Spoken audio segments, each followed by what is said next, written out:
그럼 이번에는 이어서 솔라나 관련된 기사를 좀 하나 살펴볼까 합니다. 일단 솔라나 같은 경우에는 이제 가격으로 봤을 때 aims for 200에서 250니까 200에서 250달러까지 aim for 그 목표를 삼고 있다라는 겁니다. 근데 이제 그렇게 되려면 그 배경 안에 돈이 모여져야겠죠. 돈이 모여지는 배경 안에 기관의 자금이 들어가는 거 아니냐라는 기사가 또 하나 보도가 됐습니다. 지금 봤을 때 SAC에 10억 달러 규모의 셀프 오퍼링이 등록된 것으로 나타났는데 지금 봤을 때는 DDC라고 해서 일단은 디파이 디벨롭먼트 코퍼레이션, 제가 줄여서 DDC라고 부르도록 하겠습니다. 이 DDC는 최근 솔라나 중심 전략으로 전환한 상장사인데요. 이번에 이제 SEC에 등록을 하면서부터 보통주, 우선주, 워런트, 채권 이렇게 다양한 증권을 순차적으로 발행할 수 있게 됐습니다.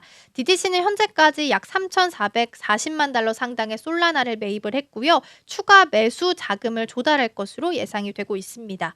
솔라나 가격이 이런 기관 투자자들이 자꾸 진입을 하게 되면은 당연히 강세 흐름을 보일 수밖에 없겠죠. 그래서 볼린저 밴드 기준으로 봤을 때 그 중심선을 상회하면서 계속해서 상승세를 좀 이어가고 있는 중이고요. 이동평균선으로 봤을 때도 매수 신호를 좀 나타나고 있어서 200달러를 돌파할 수도 있지 않겠느냐라는 이야기가 나오고 있습니다. 그리고 이제 솔라나 온체인 데이터를 살펴보더라도 대규모 입금 움직임이 포착이 됐습니다. 최근에 이제 크라켄 거래소에서 한 1,826만 달러 상당의 입금이 좀 확인이 됐고요. 아마 이 정도 크기의 대규모라면 기관 매수세가 아니었겠느냐라는 생각을 할 수밖에 없는 겁니다. 그래서 이제 기관 수요가 증가되고 있고 온체인 데이터에 대한 지표가 개선되고 이렇게 크게 두 가지를 봤을 때는 솔라나 200달러 돌파 가능성도 있지 않겠느냐라고 이야기가 나오고 있고요.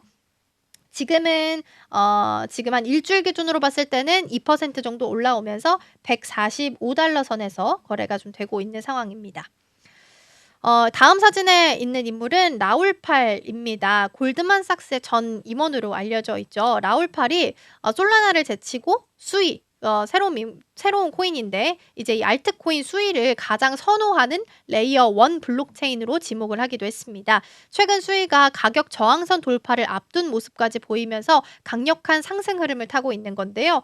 라울팔은 X를 통해서 꼭 하나를 선택해야 한다면 나는 수위가 내 선호하는 자식이 될 것이다 라고 이야기하기도 했습니다. 그리고 가격 자체만 놓고 봤을 때도 어느 정도 돌파 직전에 있다라는 부분도 확인을 할 수 있는 상황인데요.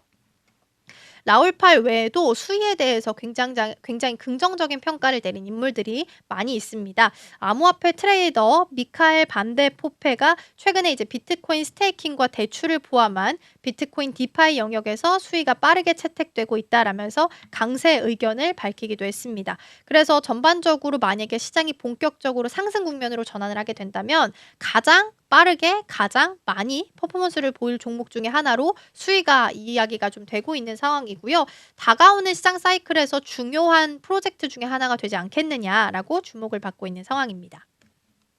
자, 그럼 이번에는 비트코인으로 시선을 좀 돌려가지고 비트코인 상승 배경에 요즘에 채굴주가 급등하고 있다라는 부분을 좀 살펴보고자 합니다. 이게 채굴하는 컴퓨터들 모아놓은 모습인데요. 비트코인이 일주일 동안은 12% 정도 급등하게 되면서 마라홀딩스, 라이어 플랫폼스, 테라울프 등 이렇게 채굴하는 기업들의 주가가 굉장히 급등을 했습니다. 지금 주간 기준으로 봤을 때 테라울프가 36%, 라이엇이 26%, 마라가 17% 급등하면서 시장에서 굉장히 주목을 받은 상황인데요. 아무래도 이제 무역 긴장이 생기고 관세에 대한 리스크가 있다 보니까 위험자산 선호 심리가 좀 줄어들었었다가 이게 다시 이제 미중이 화해하는 분위기로 바꿔지게 되면서 다시 한번 선호 심리가 좀 높아지게 된 것으로 보입니다. 전통적으로 비트코인은 성장주와 높은, 앞서서 말씀드린 것처럼 나스닥과 지수가 좀 많이 연동이 됐었는데 성장주와 높은 상관관계를 보이면서 시장 흐름을 확대 재현하는 특성을 가지게 됩니다. 최근에 이제 금 가격이 주가 하락 시 방어적인 흐름을 보였던 것과 달리 비트코인은 시장과 동조화되는 성향을 보이게 되면서 여전히 안전자산보다는 그래도 사람들이 고위험 자산에 대한 선호도가 좀 높아지고 있는 걸 확인할 수 있었습니다. 그리고 채굴주가 사실 비트코인 그 상승세보다도 더 크게 증가를 한 건데 그 배경으로 봤을 땐 크게 두 가지입니다. 첫째로는 비트코인이 채굴 기업의 직접적인 수익원이기 때문이다라는 거고요. 두 번째는 이들 기업이 보유하고 있는 비트코인을 자산으로 보유하고 있기 때문에 비트코인의 가치가 오르면 재무제표도 같이 오를 수밖에 없다라는 부분입니다. 그래서 마라 같은 경우에는 46,000 BTC, 라이엇이 19,223 BTC를 보유하고 있고요. 테라울프가 지금 비트코인이랑 현금 자산 합쳤을 때 한 총 2억 7,450만 달러에 달한다라는 부분도 함께 체크해 보시면 좋지 않을까 싶습니다.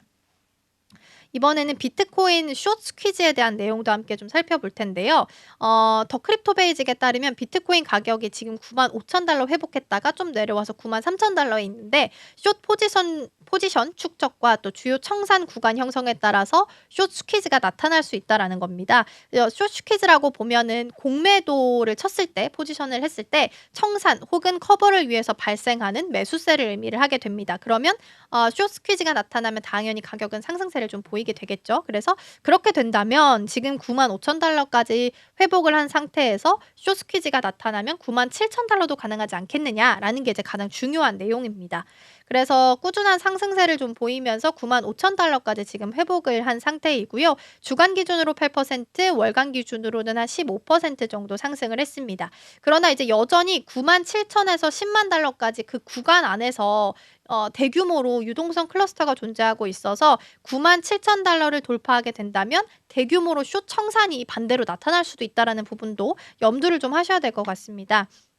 그래서 코인글래스에 따르면 97,755달러에는 약 2억 771만 달러, 그리고 99,876달러에는 약 1억 9,318만 달러의 레버리지 청산 포지션이 지금 집중이 되어 있기 때문에 만약에 앞서 말씀드렸던 97,000달러를 돌파할 경우에는 숏 포지션 강제 청산으로 인해서 급격한 추가 상승이 발생할 수 있다라는 신호로 작용하고 있다라는 겁니다. 빠르게 스테이블 코인까지 하나 좀 보도록 하겠습니다. 최근에 이제 스테이블 코인 또한 주목을 좀 많이 받고 있는 상황이죠. 그래서 스테이블 코인이 2030년까지 최대 47만 5천 달러까지 5천만 달러까지 도달할 수 있다라는 전망이 나오게 됐습니다. 시티그룹의 스테이블 코인 시장 규모가 1억 6천억 달러에 이를 수 있다라는 예측을 내놓은 데에 따른 것으로 시장 전반에 대규모 자본 유입이 촉진될 수 있다라는 분석이 나오고 있습니다. 그래서 스테이블 코인이 전통 금융 시스템과 함께 공존하는 다중 레일 시대가 도래할 것이다라고 내다봤고요. 특히 트럼프 시대의 친암호화폐 정책이 복귀할 경우에는 규제 명확성과 제도권 채택이 더욱 가속화되게 되면서 비트코인의 그 기관 수요를 더욱더 강화시킬 수 있다라고 강조하기도 했습니다.